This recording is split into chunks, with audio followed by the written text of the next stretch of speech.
बयखौबो खुलुमबाय। जों दिनै मोनसे गोनां थांखिखौ लानानै प्रेस मिटखौ जों होनाय जादों आरो जोंनि थांखिया जाहैबाय बयबो मिथिगौ दुलाराय बर' फरायसा आफादा 2014 मायथाइनिफ्रायनो बर' बिजोङाव फरायनाय थाखो 9 आरो थाखो 10 फरायसाफोरखौ लानानै दुलाराय बर' फरायसा आफादा मिरु रोंगौथि सायख' आनजाद जों होबोबाय थानाय जादों। देग्लायबो 2022 मायथाइयाव स्निथि मिरु रोंगौथि सायख' आनजादखौ जोङो 27 नभेम्बर 2022 मायथाइयाव जोङो आनजादखौ जोङो खालामनाय जादोंमोन आरो दिनै क्लास 9 आरो क्लास 10 आव 2022 मायथाइनि स्निथि मिरु रोंगौथि सायख' आनजादाव जाय फरायसाफ्रा बे आनजादाव बाहागो लादोंमोन बिथांमोननि फिथाइखौ जों दिनै होनो थांदों। बिनि आगोलावनो क्लास 9 आरो क्लास 10 निफ्राय 2022 मायथाइनि मिरु रोंगौथि सायख' आनजादाव बेसेबां फरायसाफ्रा बाहागो लादोंमोन आं बेखौ नोंथांमोननो फोरमायनो सानदों। क्लास 9 आव 8314 फरायसाफ्रा बे आनजादाव बाहागो लादोंमोन आरो क्लास 10 आव 8600 मोननैजों टटेल 16914 आरो बिनिनो फिथाइ महरै जों दिनै रिजाल्टखौ होनो नागिरदों। आं बिनि आगोलावनो मिरु रोंगौथि सायख' आनजादखौ दुलाराय बर' फरायसा मानो थाखाय होनाय जायो बिनि गुबै थांखि आरो नोजोरा मा बेखौ नोंथांमोननो एसे फोरमायनो सानदों। जोंनि गुबै थांखि आरो नोजोरा जाहैबाय बर' बिजोङाव फरायनाय जायफोर फरायसाफोर बे फरायसाफोरखौ दानि बादायलु मुगायाव जोङो साखाफारा जानो थाखाय बिथांमोननि सेल्फ कनफिडेन्सखौ जोङो बारायनो थाखाय दुलाराय बर' फरायसा आफादा 2014 मायथाइनिफ्रायनो जोङो होबोबाय थानाय जादों। नाथाय 2020 आरो 2021 मायथाइयाव कभिड पेन्डामिकनि थाखाय जों बेखौ होनाय जायाखैमोन। फिन जों बेखौ 2022 मायथाइयाव जों होफिननाय जादों।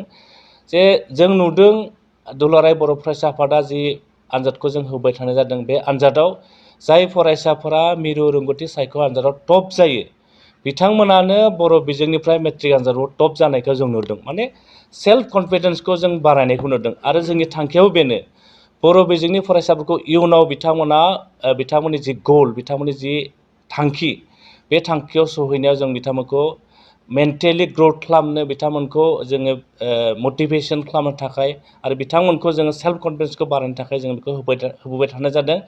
आरो जाय फरायसाफोरा मेट्रिकआव टपार मोननानै जोंनि मिरु रोंगौथि सायख' आनजादाव बिथांमोना बाहागो लानानै टप जादों बिथांमोननि केरियारखौ मोजाङै दाफुंना लानो हादों आरो जों सानो मिरु रोंगौथि सायख' आनजादनि जि गुबै थांखि आरो नोजोर बे गुबै आरो थांखि नोजोराबो प्रेक्टिकेलाव मोजाङै बाहायजादों होननानै जों सानदों। आरो देग्लायबो 2022 मायथाइयाव जिखिनि क्लास 9 आरो 10 आव जाय फरायसाफोरा बे एग्जामाव बाहागो लादोंमोन रिजाल्टआ जोङो टपखौ जोङो 85+ लानाय जादोंमोन।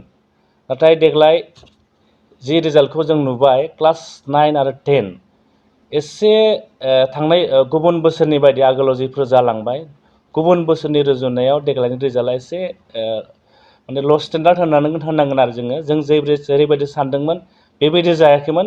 थेवबो आङो गिबियावनो क्लास 10नि टप 3 जाय फरायसाफ्रा टप 3 मोनदों आं बिथांमोननि मुंखौ नोंथांमोननो फोरमायनो सानबाय। क्लास 10आव टपार जानो हादों बिथांनि मुङानो जाहैबाय धनदीप बर'। बिथाङा मोनदों गासै 174 आरो पार्सेन्टेज हिसाबै 87%। बिथाङा कामरुप जिल्लानि गिबियावनो आङो दुलाराय बर' फरायसा आफादनि जानानै धनदीप बर' बिथांखौ जोङो कंग्रेसुलेसन हरबाय जों बरायबाय। आरो नैथि मासियाव मोननो हादों पेनस्टार ब्रह्म टटेल मार्क्स 168 आरो पार्सेन्टेज हिसाबै 84% बिथाङा उदालगुरि जिल्लानि। आरो थामथि मासिखौ मोननो हादों रैरुप बर'। बिथांनिया टटेल मार्क्सआ जाहैबाय 164 आरो पार्सेन्टेजआ जाहैबाय 82 बिथाङा बाक्सा जिल्लानि। आं दहायनो बुंखादों जोंनि जि मोनसे लिमिट जों पार्सेन्टेज होदोंमोन 85% होदोंमोन। दा बे जों नुबाय साथामनि गेजेराव धनदीप बर'आल' 87% मोननो हादों आरो सानै पेनस्टार ब्रह्म 84 आरो रैरुप बर'आ 82% मोनदों। माने जों बे सानैखौ कनसोलेसन हिसाबै जों बेवहाय लाखिनाय जादों। आरो क्लास 9नि जि टप 3 बिथांमोननि रिजाल्टआ जाहैबाय गिबि मासिखौ मोननो हादों अनामिका बर' 166 पार्सेन्टेजआ 83 बिथाङा कामरुप जिल्लानि।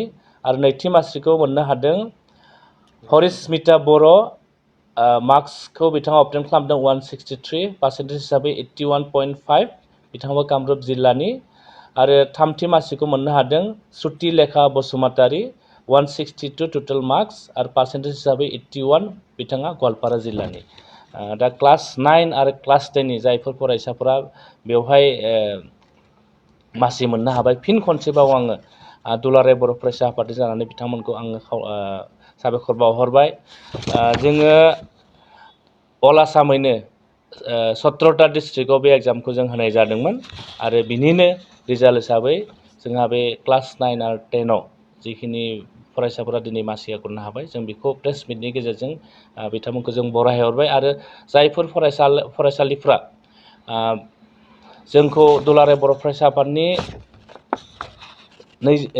स्निथि मिरु रोंगौथि सायख' आनजादाव फरायसाफोरखौ हरनानै दुलाराय बर' फरायसा आफादनि थांखि आरो नोजोरखौ जाफुंनायाव मदद होबाय बिथांमोननो खावलायहरबाय आरो जाय फरायसाफोरा दिनै क्लास 9 आरो 10 आव बिथांमोना मासिया गुरनो हाबाय बै फरायसालिनि गाहाय फोरोंगिरिजों लोगोसे जायफोर माने लेङाइ फोरोंगिरिफोर दङ बिथांमोनखौ जोङो साबायखर बावहरबाय बिथांमोननि गारजेन बिथांमोननि बिमा बिफाखौ जों साबायखर बावहरबाय आरो जाय दिथागिरि जायफोर समाजनि दल संगठन दङ बिथांमोना जोंनि दुलाराय बर' फरायसा आफादनि मिरु रोंगौथि सायख' आनजादाव जोंखौ मदद होबाय बिथांमोनखौ फिन खनसेबाव आं दुलाराय बर' फरायसा आफादनि जानानै साबायखर बावहरबाय आरो दिनैनि प्रेस मिटखौ दोनथ'बाय गोजोन्थों। नोंथाङा सरखारि साख्रि नागिरदोंना नोंथां 60